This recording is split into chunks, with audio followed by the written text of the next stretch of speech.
To play the alliance game right, today as in ancient China, you must be realistic to the core, thinking far ahead and keeping the situation as fluid as possible. The ally of today may be the enemy of tomorrow. Sentiment has no place in the picture. If you are weak but clever, you can slowly leapfrog into a position of strength by bouncing from one alliance to another. The opposite approach is to make a key alliance and stick with it, valuing trust and an established relationship. This can work well in stable times, but in periods of flux, which are more common, it can prove to be your undoing. Differences in interest will inevitably emerge, and at the same time it will become hard to disentangle yourself from a relationship in which so much emotion has been invested.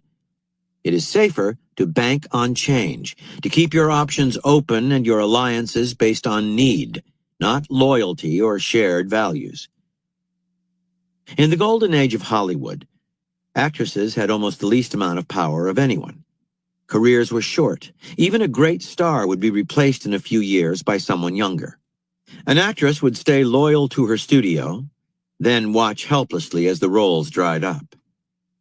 The actress who best bucked the trend was Joan Crawford, who played her own version of the alliance game. In 1933, for instance, she met the screenwriter Joseph Mankiewicz, then a timid young man just starting out on what would be an illustrious career. Crawford recognized his talent immediately and went out of her way to befriend him, much to his amazement. He went on to write 9 screenplays for her, greatly lengthening her career. Crawford would also court cameramen and photographers, who would then work overtime to light her well and make her look good. She might do the same with the producer, who controlled a screenplay with the role in it she coveted. Crawford would often make alliances with up-and-coming young talent who valued a relationship with the star. Then she would gracefully break or forget the connection when it no longer served her needs. Nor would she stay loyal to the studio, or indeed to anyone, only to herself. Her unsentimental approach to her own shifting network of alliances allowed her to avoid the trap that most actresses found embedded in the system.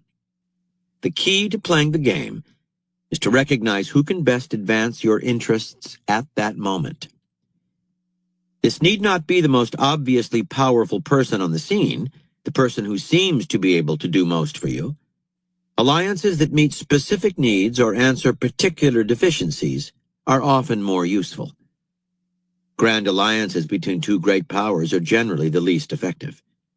Because Louis XI had a weak army, the Swiss, though minor players on the European scene, were the allies he needed. Recognizing this years in advance, he cultivated an alliance that bewildered his enemies. As an ambitious young congressional assistant in Washington, Lyndon Johnson realized he lacked all kinds of powers and talents to get him to the top. He became a clever user of other people's talents. Realizing the importance of information in Congress, he made a point of befriending and allying himself with those at key positions, whether high or low, in the information chain. He was particularly good with older men who enjoyed the company of a lively young man and the role of the father figure giving advice. Slowly, from being a poor kid from Texas with no connections, Johnson raised himself to the top through his network of convenient alliances. It is a common strategy in bicycle races not to go out in front, but to stay right behind the leader, a position that cuts down wind resistance. The leader faces the wind for you and saves you energy. At the last minute, you sprint ahead. Letting other people cut resistance for you and waste their energy on your behalf is the height of economy and strategy. One of the best stratagems in the alliance game is to begin by seeming to help another person in some cause or fight, only for the purpose of furthering your own interests in the end. It is easy to find such people. They have a glaring need, a temporary weakness that you can help them to overcome. Now you have put them under a subtle obligation to you, to use as you will, to dominate their affairs, to divert their energies in the direction you desire. The emotions you create with your offer of help will blind the other person to your ulterior purpose. The artist Salvador Dali was particularly adept at this version of the game. If someone needed to raise money, say, Dali would come to the rescue, organizing a charity ball or other fundraising event. The person in need could hardly resist. Dali was friendly with royalty, Hollywood stars, socialites. Soon he would be ordering all kinds of elaborate props for the ball. For his infamous Night in a Surrealist Forest in Pebble Beach, California in 1941, which was intended to benefit starving artists in war-torn Europe, Dali requested a live giraffe, enough pine trees to create a fake forest, the largest bed in the world, a wrecked automobile, and thousands of pairs of shoes from which to serve the first course. In the end, the party was a smash and got all kinds of publicity, but as so often with Dali, the bills far exceeded the receipts. No money was left over for the starving artists of Europe. And strangely enough, all of the publicity was focused on Dali, increasing his fame and winning him more powerful allies. A variation of the alliance game is to play the mediator, the center around which other powers pivot. While remaining covertly autonomous, you make those around you fight for your allegiance.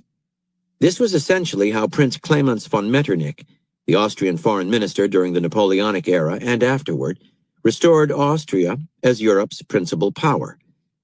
It helped that Austria is located in the center of Europe and so is strategically vital to the nations around it. Even during the reign of Napoleon, when Austria was at its weakest and Metternich had to cozy up to the French, he kept his country free of lasting entanglements. Without bonding Austria to France by any legal alliance, for example, he tied Napoleon to him emotionally by arranging for the emperor to marry into the Austrian royal family.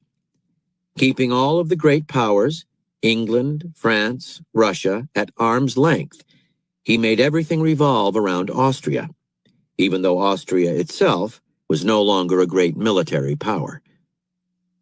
The brilliance of this variation is that merely by assuming a central position, you can wield tremendous power.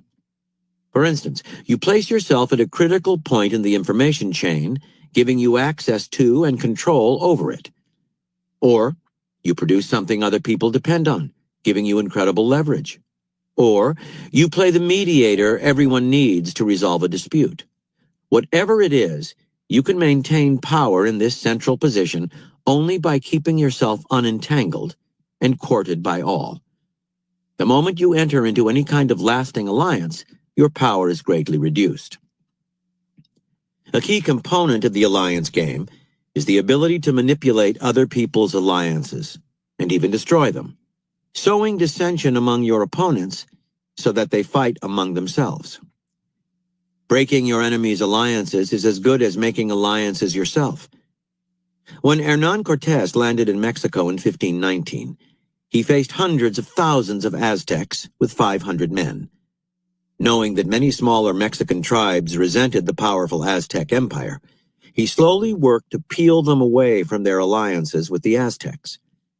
By filling a tribal leader's ears with horrible stories about the Aztec emperor's plans, for example, he might bait the man into arresting the Aztec envoys on their next visit.